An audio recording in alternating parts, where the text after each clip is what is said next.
Robert holds the handwritten will with trembling fingers. The paper is yellowed and worn, hidden inside Martha Greene's old cookbook for who knows how long. His name isn't mentioned anywhere in the document. Neither is his son's name. But his granddaughter's name appears 17 times. To my dear Lucy Sterling, who called me Grandma Martha when her own grandmother lived too far away. Robert's chest tightens. Martha cleaned his mansion for 10 years. She arrived every morning at 7, worked until evening, and left without fanfare. She was invisible to him, a fixture, someone who polished his silver and changed his sheets while he traveled the world building his empire. But Martha wasn't invisible to Lucy. While Robert was in Tokyo or London or Dubai, Martha was braiding his granddaughter's hair, making her breakfast, teaching her to bake cookies, reading her bedtime stories when her parents were too busy with their own lives. The will changes everything. Martha left Lucy her entire savings account, her grandmother's jewelry, her house, her car, everything she owned in the world. She left to a child who isn't even her blood. Robert realizes he never knew Martha Greene at all. Before we continue, I want to ask you something. Have you ever realized too late how much someone meant to your family? Share your story in the comments below. And please subscribe for more stories about the people who shape our lives in ways we never see. Robert Sterling built his fortune in commercial real estate. At 73, he owns office buildings in 12 cities and shopping centers across 3 states. His net worth is estimated at $200 million. His name is on hospital wings and university buildings. He's photographed at charity galas and political fundraisers. But Robert Sterling doesn't know how to make a cup of coffee. For 10 years, Martha Greene arrived at his mansion every morning at 7. She had her own key, her own parking spot, her own quiet routine. She cleaned his 14-room house, managed his household staff, and kept his life running smoothly while he focused on bigger things. Robert paid her well, better than most employers, he told himself. She had health insurance and 3 weeks of paid vacation. She could afford her own small house across town, her own car, her own modest retirement savings. He was generous. He was fair. He was also completely absent. Martha was 68 when she started working for him. Her husband had died 2 years earlier, and she needed the income to supplement her Social Security. She was reliable, thorough, and almost entirely silent. She cleaned around him when he was home, never interrupting his phone calls or meetings. Robert's son, David, lived in California with his wife and daughter. They visited twice a year, usually for a week in the summer and a few days at Christmas. During those visits, Martha transformed from invisible employee to surrogate grandmother. Lucy Sterling was 7 when her grandfather hired Martha.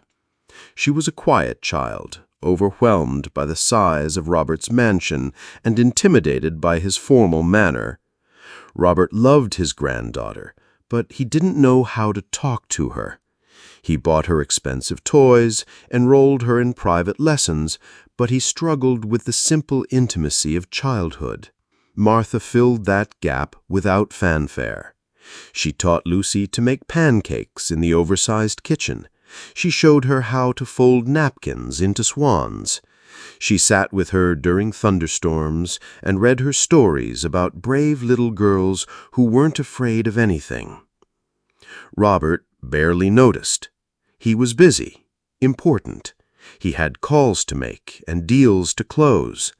Martha was just doing her job, and Lucy was just being entertained. But Martha was doing more than her job.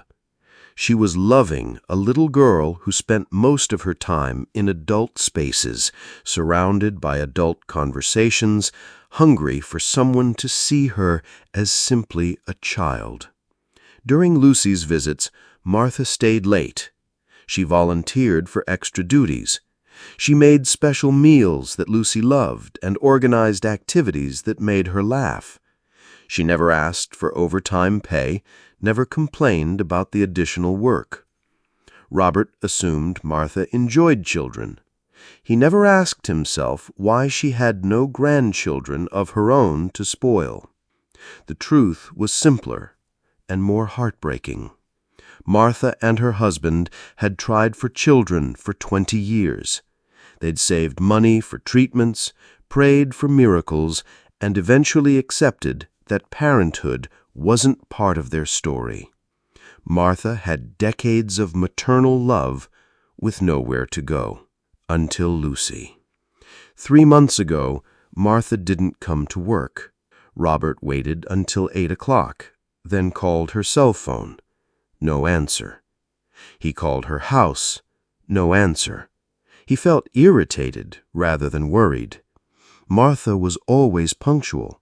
Her absence disrupted his routine. Robert's assistant called Martha's neighbor, who had a spare key. They found Martha in her kitchen, died peacefully in her sleep. The neighbor said it looked like she'd been baking. There were cookies cooling on the counter and flour still on her hands. Robert attended Martha's funeral. It was small, held at a modest church across town. He sat in the back, feeling awkward and out of place. The pastor spoke about Martha's kindness, her quiet faith, her love for children. A few neighbors shared memories of her garden, her baking, her willingness to help anyone who needed it. No one mentioned Robert Sterling. No one mentioned the 10 years Martha spent cleaning his mansion.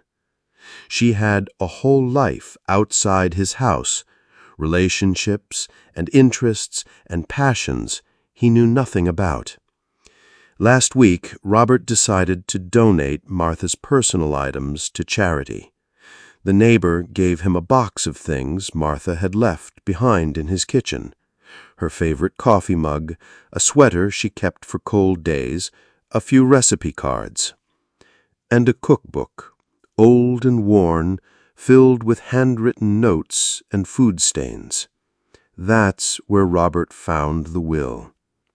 Hidden between pages about roast chicken and apple pie, Martha had written her last wishes in careful script. No lawyer, no official documents, just a woman's last words about the people who mattered most to her. Robert reads the will again, and his hands shake. The will is 3 pages long, written in Martha's careful handwriting. Robert recognizes her script from grocery lists and phone messages she left for him over the years. But these words are different, personal, intimate.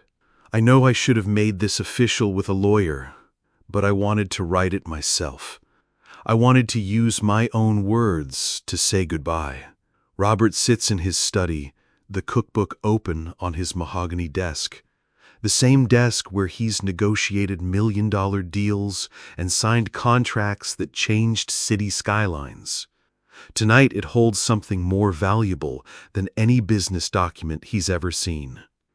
To my dear Lucy Sterling, who brought such joy to my final years. You probably don't remember all our time together, but I remember every moment, every laugh, every story, every hug. Robert's throat tightens. He remembers Martha and Lucy together, but only as background noise to his important life. He was always on the phone, always focused on something else, always assuming their relationship was casual and temporary. I'm leaving you my house at 412 Maple Street. It's small, but it has a garden where we planted those sunflowers together. I hope you'll visit sometimes and remember the woman who loved you like her own granddaughter. Robert sets the will down and stares at the wall. Martha owned a house. In 10 years of employment, he never asked where she lived or what her life was like when she left his mansion each evening. He paid her salary into a bank account and never wondered what she did with the money. I'm also leaving you my savings account. It's not much, but I've been putting money aside for your college fund. Your grandfather is generous, but I wanted you to have something from me, something that came from love, not obligation. The words hit Robert like a physical blow. Martha had been saving for Lucy's education. She had taken her modest salary and set aside money for a child's future. Meanwhile, Robert had set up a trust fund for Lucy worth more than Martha would earn in several lifetimes. But he'd done it through lawyers and accountants, not love. Your grandfather is a good man, but he's forgotten how to be present. He loves you, but he doesn't know how to show it. I hope that changes. I hope he learns to see you the way I see you. Robert's hands shake as he turns the page. Martha saw through him completely. She understood his failures as a grandfather, his emotional distance, his inability to connect with the child he claimed to love. I'm leaving you my grandmother's jewelry. She gave it to me when I was about your age. I always hoped I'd have a granddaughter to pass it on to.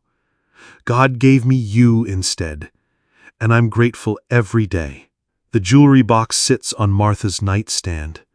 Robert saw it when he helped clear out her house, but he didn't open it. He assumed it was costume jewelry. Nothing valuable. He was wrong about that, too. I'm leaving you my recipe collection. All the cookies and cakes we made together. I hope you'll make them for your own children someday, and tell them about the woman who taught you to measure with your heart, not just your measuring cups. Robert remembers the smell of baking cookies, the sound of Lucy's laughter from the kitchen, and the way Martha's face lit up when Lucy succeeded at some small task. He remembers dismissing it as simple entertainment, not understanding it was love being passed from one generation to the next. The final page of the will is different, more personal, more direct. Mr. Sterling, I know you'll probably read this. I know you'll be the one to find it and decide what to do with it. I want you to know that working for you was an honor. You trusted me with your home, your privacy, your family. I tried never to disappoint you. Robert's vision blurs. Martha never disappointed him. She was perfect at her job, invisible when he needed her to be, present when he needed her to be. She asked for nothing and gave everything. I also want you to know that Lucy is the most important thing in your life, whether you realize it or not. She's going to grow up fast, and these years when she still wants to spend time with you won't last forever. Don't waste them on phone calls and business meetings. Don't waste them the way I wasted my chances to have children of my own. The words are gentle but firm. Martha is giving Robert advice from the grave, and he can't argue with her or dismiss her or pay someone else to handle the conversation. Lucy doesn't need more toys or more money or more activities. She needs your attention. She needs you to ask about her day and listen to her dreams and help her feel safe in a world that can be scary for little girls. She needs you to be her grandfather, not just her benefactor. Robert closes the cookbook and sits in silence.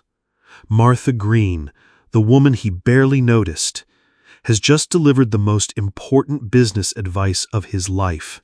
But it's not about business. It's about love. And Robert Sterling, billionaire and empire builder, has no idea how to implement it. Robert calls his son David in California. It's past midnight on the East Coast, but only 9 o'clock in San Diego. David answers on the third ring, his voice distracted. "Dad? Is everything okay? I need to ask you something. About Martha? About Lucy." Martha? David's voice changes, becomes more focused. Dad, she died 3 months ago. We talked about this. I know when she died, Robert says. I want to know what you remember about her, what Lucy remembers. David is quiet for a moment. She was good to Lucy, really good. Why are you asking? How good? Robert presses. What did they do together? Everything, David says. Dad, Martha basically raised Lucy during our visits. She taught her to cook, helped her with puzzles, played dress-up with her. Lucy called her Grandma Martha. You were there. You saw it. I was there, Robert admits, but I wasn't paying attention. You were working, David says, but there's an edge to his voice. You were always working. Robert hears the old resentment in his son's tone, the same resentment he heard when David was a child, when Robert missed school plays and baseball games and birthday parties because of business trips and important meetings. I'm reading Martha's will, Robert says. She left everything to Lucy. What do you mean, everything? Her house, her savings, her jewelry, everything she owned. Robert's voice cracks. She loved Lucy more than I understood. Dad, we all understood. Everyone understood, except you. The words hit Robert like a slap. What do you mean? I mean, Martha wasn't just babysitting Lucy during our visits. She was being her grandmother. The grandmother Lucy needed. The grandmother you never learned how to be. Robert feels something breaking inside his chest. I love Lucy. I know you do, David says. But loving someone and being present for them are different things. Martha was present. You were available. Available? You were in the same house, David explains. You bought her expensive gifts, you paid for her activities, but you didn't know her favorite color or her biggest fear or what made her laugh. Martha knew all of that. Robert closes his eyes. What's her favorite color? Yellow, David says without hesitation. Like the sunflowers Martha planted with her in the garden. What's her biggest fear? Loud noises, thunderstorms. She used to hide in Martha's lap during storms while you were on conference calls. What makes her laugh? David's voice softens. Silly voices, bad jokes. Martha used to make up stories about talking animals, and Lucy would laugh until her sides hurt. Robert realizes he's crying. At 73 years old, sitting in his study, surrounded by awards and photographs and evidence of his success, he's crying for the first time in decades. I failed her, he whispers. You didn't fail her, David says. You just missed her. You missed most of her childhood because you were building your empire. Like I missed yours. Yeah, like you missed mine. The honesty is brutal and necessary. Robert thinks about David's childhood, about the boarding schools and nannies and housekeepers who raised his son while he traveled the world. He told himself he was providing for his family, securing their future, building something that would last. But what lasted was the distance, the formality, the relationship based on obligation rather than affection. I want to do better, Robert says. With Lucy, I want to be what Martha was to her. Dad, you can't be what Martha was to her. Martha was free to love Lucy without agenda. She wasn't trying to teach her about business or prepare her for the family legacy. She just loved her. I can learn to do that. Can you? David asks. Can you put down the phone when Lucy wants to talk? Can you sit on the floor and play with dolls? Can you read her bedtime stories without checking your email? Robert doesn't answer immediately. The questions feel impossible. He's been Robert Sterling, billionaire, for so long that he's forgotten how to be Robert Sterling, grandfather. "I don't know," he admits. "Then you need to figure it out," David says. "Because Lucy is 9 years old now. She's not going to be little forever. And Martha isn't here anymore to bridge the gap between who you are and who she needs you to be." "Will you help me?" Robert asks. "How?" "Bring her for a visit. A long visit. Let me try to be her grandfather instead of her benefactor." David is quiet for a long moment. "Dad, Lucy barely knows you. When she thinks about her grandfather, she thinks about formal dinners and awkward conversations and feeling like she has to be perfect all the time." "I know," Robert says. "I want to change that." "It's going to take time," David warns. "You can't undo 9 years of distance in one visit." "I have time," Robert says. "I have money. I have resources. I can learn this." "Dad, you can't buy this. You can't hire someone to teach you how to connect with your granddaughter. You just have to do it." "Then I'll do it," Robert says. "Okay, we'll come for spring break. 3 weeks. But Dad, if you answer business calls during that visit, if you prioritize work over Lucy, if you make her feel invisible the way Martha never did, we won't come back." The line goes quiet. Robert realizes his son is giving him an ultimatum. Choose Lucy or choose work. Choose presence or choose absence. "I understand," Robert says. "I hope you do," David says, "because this is your last chance to be her grandfather. After this, you're just the man who pays for her education." David hangs up, and Robert sits in his study, surrounded by the evidence of his success and the weight of his failures. Martha's cookbook lies open on his desk, her final words challenging him to become the man she believed he could be. Robert Sterling has 3 weeks to learn how to be a grandfather. He approaches the challenge the same way he approaches everything else, with research, planning, and determination. He buys books about child development. He researches age-appropriate activities for 9-year-old girls. He studies parenting websites and educational theories. He treats Lucy's visit like a business project, complete with schedules and objectives and measurable outcomes. But Martha's cookbook sits on his desk, a reminder that love can't be systematized. Robert hires a decorator to transform one of his guest rooms into a child's bedroom. Pink walls, a canopy bed, stuffed animals arranged carefully on the shelves. It looks like a princess fantasy, designed by someone who's never met Lucy Sterling. He stocks the kitchen with ingredients for Martha's recipes. He buys new measuring cups and mixing bowls. He even purchases a child-sized apron, imagining Lucy standing beside him as they bake cookies together. But Robert Sterling has never baked anything in his life. The first disaster happens during a practice run. Robert attempts to make Martha's chocolate chip cookies, following her handwritten recipe exactly. He measures the flour, creams the butter, adds the eggs. Everything goes wrong. The cookies burn. The smoke alarm screams. The kitchen fills with smoke and disappointment. Robert stares at the charred remains of his grandfather ambitions and realizes he's approaching this wrong.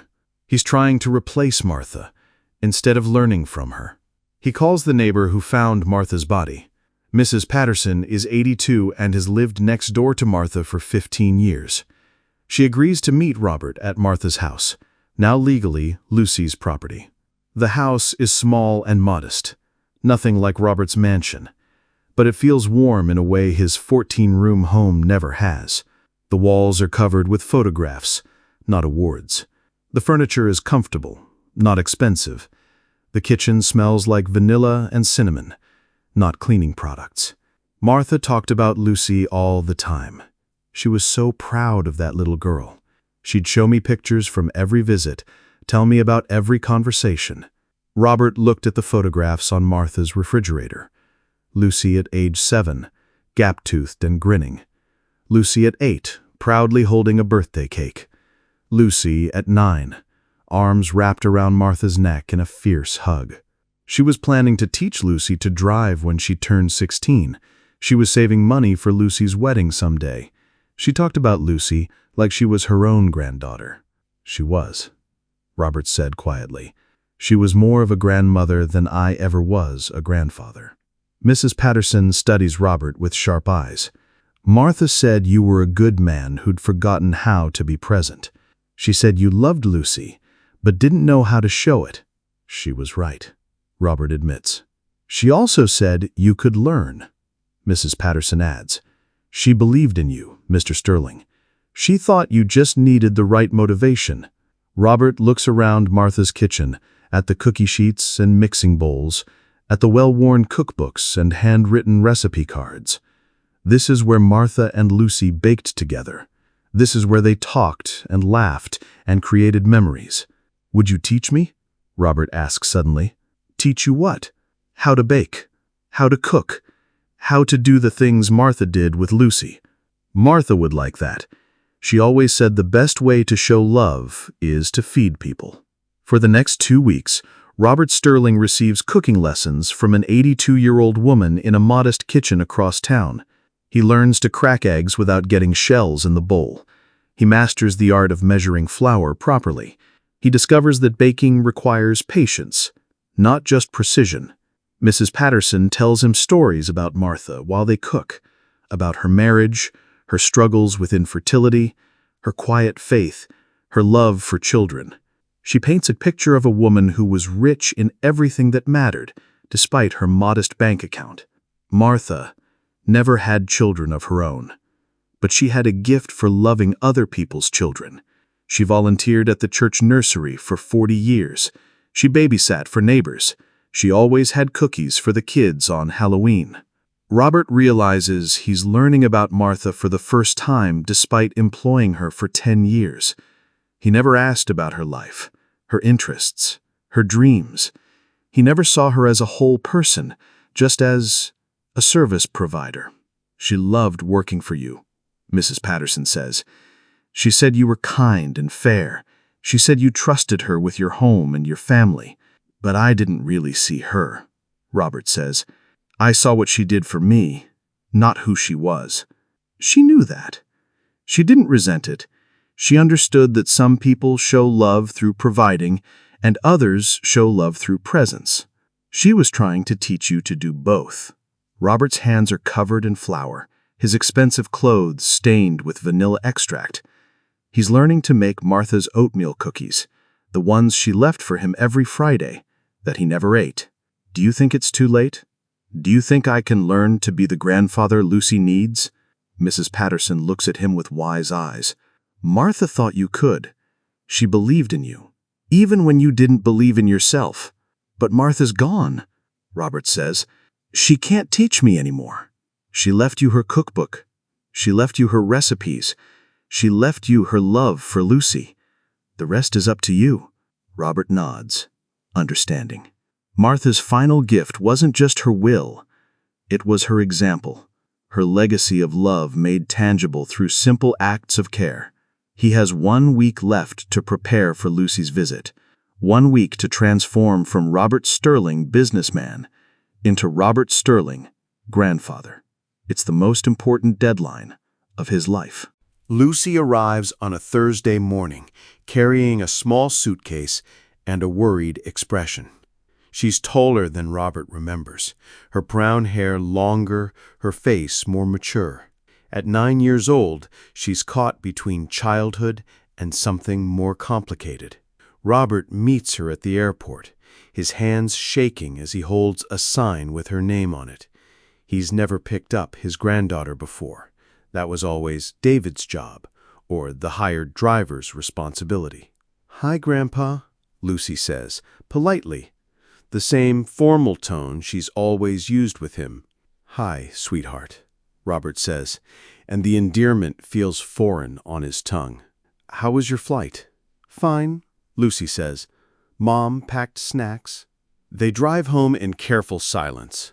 Lucy stares out the window at the familiar landscape, and Robert searches for words that don't feel awkward or forced. He's conducted business meetings in 5 languages, but he can't find the right words for his own granddaughter. At the mansion, Lucy goes to her new bedroom and politely admires the pink walls and canopy bed. She thanks Robert for the stuffed animals and the new clothes in her closet. She's gracious and well-mannered and completely distant. Robert realizes he's created a hotel room, not a space where a child would feel comfortable. That evening, he suggests they bake cookies together. Lucy's face lights up for the first time since her arrival. "Like with Grandma Martha?" she asks.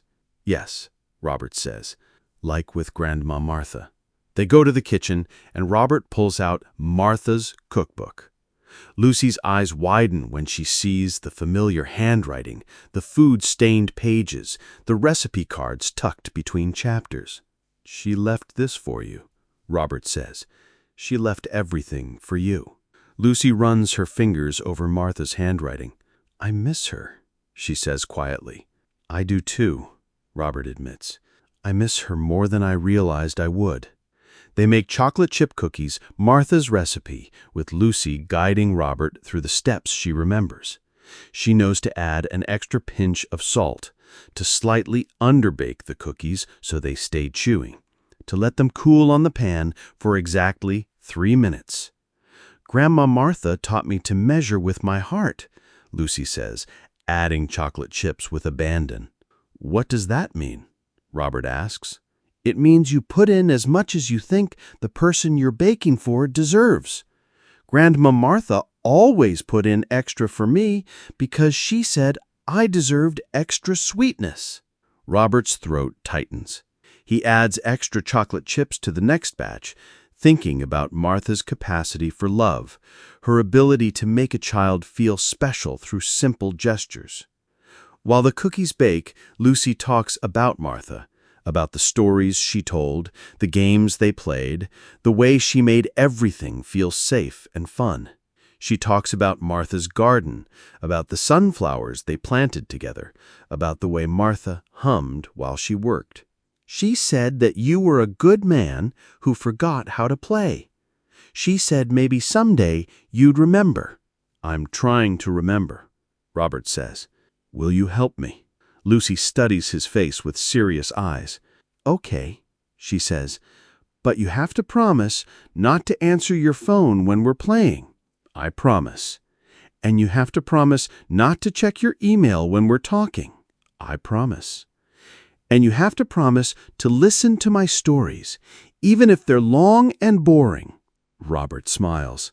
"I promise to listen to your stories, especially if they're long and boring." Lucy giggles, and the sound fills the kitchen with warmth. "Grandma Martha said the best stories are the ones that take forever to tell." They spend the evening eating cookies and talking. Lucy tells Robert about school, about her friends, about the book she's reading. Robert listens without interrupting, without offering solutions, without trying to turn the conversation toward lessons about responsibility or success.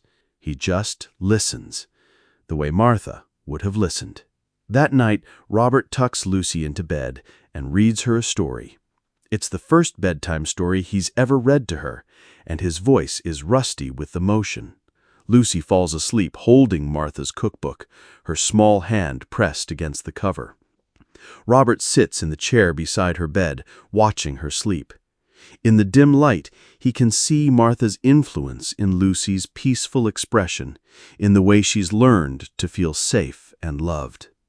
Martha Greene cleaned his mansion for 10 years, but her real work was cleaning the distance between Robert Sterling and his granddaughter.